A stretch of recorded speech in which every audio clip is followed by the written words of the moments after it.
Something just happened again, and it has people asking one uncomfortable question. By the end of this video, you will understand exactly why nobody saw this coming. My children, my brothers, and my sisters, first and foremost, let me welcome you to my office in Abuja here, and thank you for showing interest in your country. If you have no interest in the country, you will not bother to be here.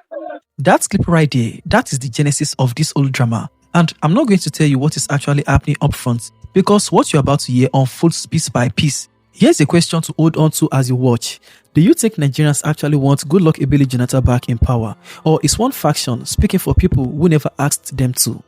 Well, it started with a question about Jonathan's own reputation. Well, Abedi, thank you so much. My question is, are you not abusing court processes, knowing that this matter has already been decided by the Supreme Court? Which other angle are you bringing to the matter? Then, President Goodluck Jonathan running earlier on had submitted that he's a statesman. He's respected, as you've said, not just in Nigeria, but internationally. Do you not think that this whole debacle is bringing that reputation he has built over the years post being president to disrepute? Because if you recall in 2011, even though you can argue that their leadership time was different, Babangida was running. Then he pulled out just before the primaries, even though he had said that he was bringing experience and he had led Nigeria in the past. And now people are now speaking on behalf of President Goodluck Jonathan, who is going around across the African continent as a statesman. Shouldn't the man just continue and to tow this path rather than bring him back into politics, where he again has not even come out to declare himself? Yeah, first, let me re-echo the point that there's no fresh litigation going on. The litigation in the Federal High Court, which the Federal High Court gave judgment that we are going on appeal, is as to interpretation and enforcement of judgments that have been delivered at the appeal and the Supreme Court level. And so it is when an agency refuses or fails to carry out certain judgments in the interpretation of the litigants that this is the right way to go. It is the duty of the litigants to bring to attention those issues, in the judgments. And that's what we are doing. The other point you are saying is that, yes, Babangida, Goodluck, Babangida wanted to run at some point, he pulled out. Let me remind you that there is a difference between a military head of state and a civilian president. In a democracy, the people is at the center. In a military rule, it's more or less more of a draconian administration, illegal administration, unconstitutional administration. However, coming to the issue of Goodluck playing international roles and all that, I did emphasize that, listen, if President Goodluck Jonathan is playing international roles in Africa, globally, and then Nigeria does not exist, on what platform will he be playing the roles that he's playing? And that is why sometimes we think that people should not be pushing it to just the PDP that feels that this is the right thing to do. It's not just the PDP that is talking about, the desire for President Jonathan to come back to power. Nigerians are talking about it. From all side parts of this country, Nigerians are talking about it. The reason is that you must have a country that is doing well. You must have a country that is being ruled by competent, leadership. You must have a country that obeys the rule of law. You must have a country that those elected to position are answerable to the people. Right now, it is not happening so. And so, whether Goodluck is playing international roles and that he's helping the world, he's helping Africa and all that, if it is not helping Nigeria, if Nigeria is not in good stead, then of course he can't also play the roles he's playing globally to put Nigeria on the global space. So for us, we have issues at home. We have bad administration at home. We have lack of development at home. We have insecurity at home. We have myriad of challenges back at home. And so the person who has the magic wine, the person we believe that can do better, the person we believe that understands the implementation of rule of law and democracy should be the person, wherever he is, we should go and speak to him to say, please come back and salvage this country. That is what developed societies does. Even in our communities, there are times we go and ask certain people to come and be CDC, Community Development Chairman of the community, just to bring their experience, their knowledge, and because they know that they can trust them. So we want a leader that Nigerians can trust. And that is in President Goodluck Jonathan. A man with real international standing being pushed onto a ballot he never asked to be on. That is a party risking his legacy without his permission. Now, it didn't end there. Rufai went straight for the one thing that would settle this instantly. For the very first time, I don't know what to ask you. Because in one breath, the Goodluck Jonathan we're talking about has never come to say he accepts what you guys are doing. So we don't even know what is going on. There's no bona fide. And he will not speak. No, he has not spoken all this while. If a man has not spoken since you have started this wild good chase. And he will not speak. We will present him to Nigerians. But you're forcing it on him. It's without the man's consent. So it sounded like a joke. So I don't know what to say. That is your claim. It sounded like a joke. Sounded like a broken Sorry, my friend. That's your claim that we're forcing it on him. I know. But others have come out to say their intention, they want to run. They've told you about their skin in the game. But you people keep forcing the man, bringing his name into disrepute, making the man look like a joke. The man that ought to be in retirement, you've destroyed his any little respect he's earned over the years. You've made the man a laughing stock as we speak. So you've achieved your aim. So, and that's why I'm at sea to what to ask you. But all of these things you said... all of the, let me just, I've tried to conjure a question. All of these things you said he's coming to do now. Why didn't he do it before?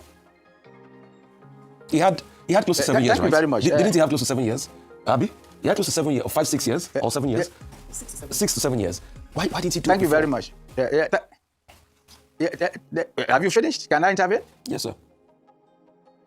Okay, thank you very much, my friend Oseni. Let me say this. I don't think that the comments you are making as to bringing him to ridicule and all that, I don't think that you are being fair to us and fair to President Goodluck Jonathan. It is not because he has not spoken will be the reason why you believe that he's being ridiculed and he's been this, he's been that, this is done to that, this is done to him. In politics, two things happen. You either say, I'm seeking an office, yet you don't get it, or that people come to you and say, you are good enough for this position. And so we are bringing you out for this position. And then you do it. And when the people says we want you, there's a lot more honor and a lot more possibilities than when you wake up from the corner of your bed and say, I want to be this. So these are two completely different issues. People are talking about President Goodluck Jonathan because they know him, not because he's not known. I have also said that people are talking about President Goodluck Jonathan and the way to present him because he's not just someone who is standing up from his seat to say, I want to be a president.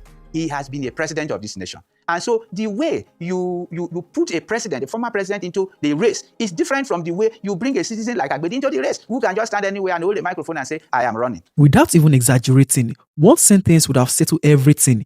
Jonathan himself saying, I'm in this race. He hasn't said it, and the party still didn't say it for him either.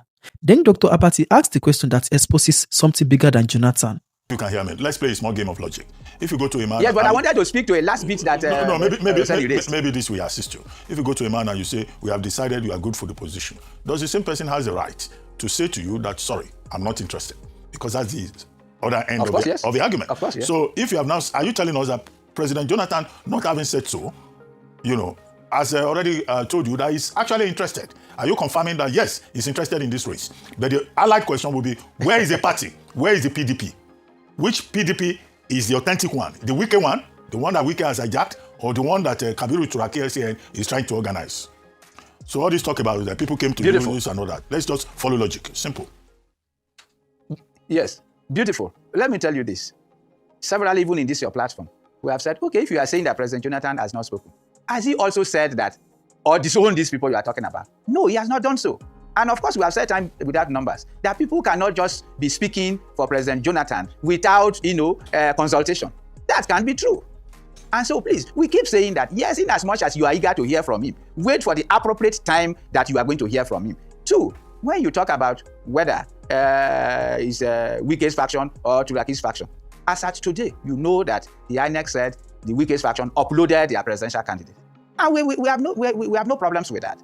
Because you see, I have said the litigation process is ongoing. At the point where the court agrees with us, of course, the INEC will do the needful. It is not for us to force INEC to do the needful. Our own duty is to follow legal, legitimate process to ensure that the right thing is done. And that is what we are doing. And so, whether it is Wike's faction that is uploaded now and the Turaki's faction is not uploaded now, it will finally be determined through this litigation process that is still ongoing. And of course, at any time that the court gives judgment, whichever group that the judgment is in favor of will be accommodated by INEC. And we are believing that that is going to happen to us. That is what we are doing. Nobody is using illegitimate means, in this struggle that is ongoing. We are using the legal and legitimate means to ensure that we get on board as the PDP that is not attached to any other party. Even the faction pushing him can't say for certain which PDP they legally belong to, because it is tied up in courts and INEC has already recognized the other faction. So the real question isn't just, is Jonathan running? It is, can this faction even legally put him forward at all? If breakdowns like this are useful to you, hit subscribe now because there is more coming on this. So, do you think Nigerians actually want Goodluck Jonathan back in power? Or is Turaki's faction speaking for people who never asked? If you want to see this same pattern play out with the Cardinal this week, go watch my Tinubu Camp Can't Sleep video. It explains a lot. In summary, Jonathan hasn't said a word. His party is speaking for him, and now even they can't agree on who they are. That is not politics. That is chaos wearing a suit. Drop your honest take below and don't forget to like and share this video.